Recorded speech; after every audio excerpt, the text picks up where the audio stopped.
Hello everyone, welcome to the podcast by Monkeyfight. Today we're going to talk about how to build an untouchable life after a heartbreak. So let me speak to you today, not as a life coach but as a life architect. If you have been betrayed, or if you have been cornered, if groupism suffocated you, or if subtle taunt chipped away your confidence, or if your mind replays the scene like a broken record, then pause. Breathe. You're not weak, you are just wounded. And wounds, when handled correctly, create warriors. The truth about your pain. First, let me tell you something very uncomfortable.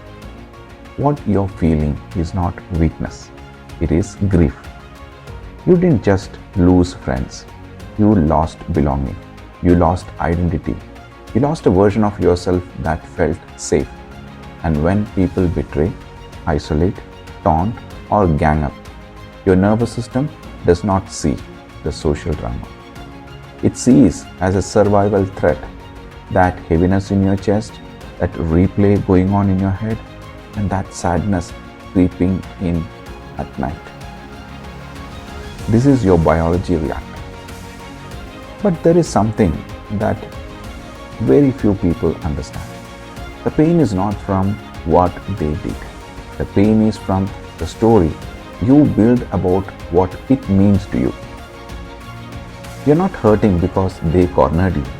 You're hurting because your brain keeps whispering, was I not enough? Why did they choose others over me? What did I do wrong?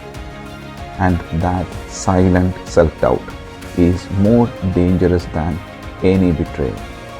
Now listen carefully. We're not going to build any emotional revenge. We're going to build a strategic revenge.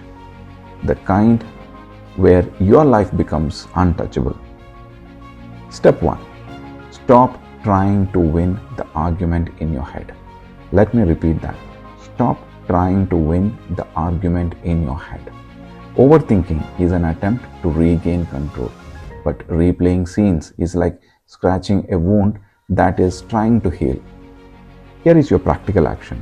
Write down the entire story once, everything, what happened, what was said, how it felt, etc. etc. Then, at the bottom, write, this happened, it hurt, it is over. Read it loud for 7 days. After that, no more mental court cases. You do not heal by winning imaginary debates. You heal by withdrawing the mental energy. Your mind is powerful. Stop using it against yourself. Step 2. Accept this brutal truth. Groupism is not about you. It is about insecure people forming safety clusters. People exclude the independent, the emotionally deep, the competent, the one who doesn't bend. Now let that sink in. Isolation is often a sign you don't need the tribe to survive. Here is another truth. Mediocre people bond over gossip. High value people bond over growth. So ask yourself, which tribe are you preparing for? Because maybe you were removed from a room that was too small for your evolution. Step 3. Build physical dominance first. Depression weakens the body first, then it attacks the mind. If you want a revenge energy, build physical power. For next 90 days, strength training 4 times a week. Morning sunlight daily. Minimum 10,000 steps. A protein-rich nutrition. Strict sleep discipline, and no excuses. Because here is a truth nobody talks about. No philosophy works on a weak nervous system. When your body becomes strong, your mind follows. When your posture changes, your thought changes. Every workout will whisper, I am not broken, and that whisper becomes a roar. Now, step 4. Upgrade your competence aggressively. Now, this is the real revenge. Pick one domain, either on a career, communication, your fitness, The business, skill, go obsessive. 2 hours daily, non-negotiable, track progress weekly, and the truth again no one talks about is social rejection often happens before social elevation. They cornered you because you were either rising or you were different or not controllable. Now rise visibly, not to prove them wrong, but to prove yourself unstoppable. Step 5. Emotional discipline protocol. Whenever the memory comes back, and it will come back, instead of asking, why did they do this? Ask, what version of me is required right now? That single question shifts you from victim to builder. Pain can either make you paranoid or make you precise. Choose precision. Precision builds empire. Paranoia destroys your potential. Step 6.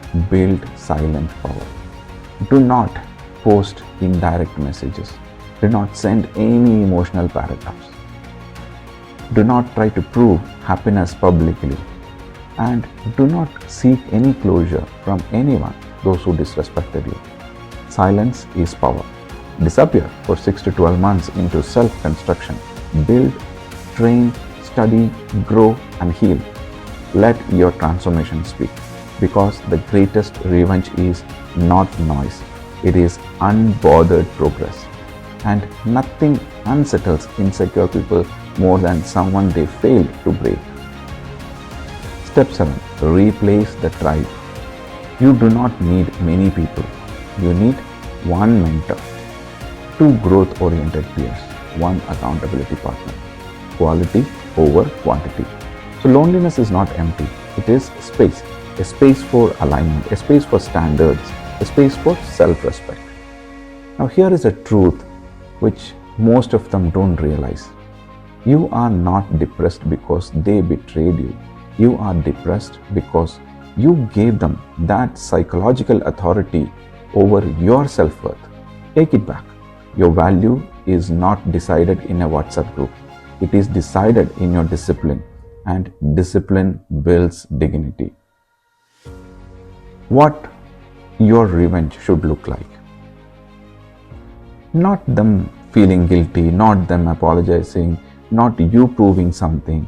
Your revenge should look like calm confidence, a physical strength, financial independence, emotional indifference, selective relationship.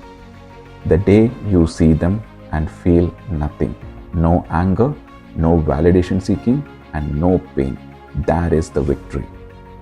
Now I will ask you something powerful. If this betrayal was a blessing in disguise, what kind of powerful human would it force you to become? Is it a stronger or more disciplined, financially independent, or emotionally sovereign?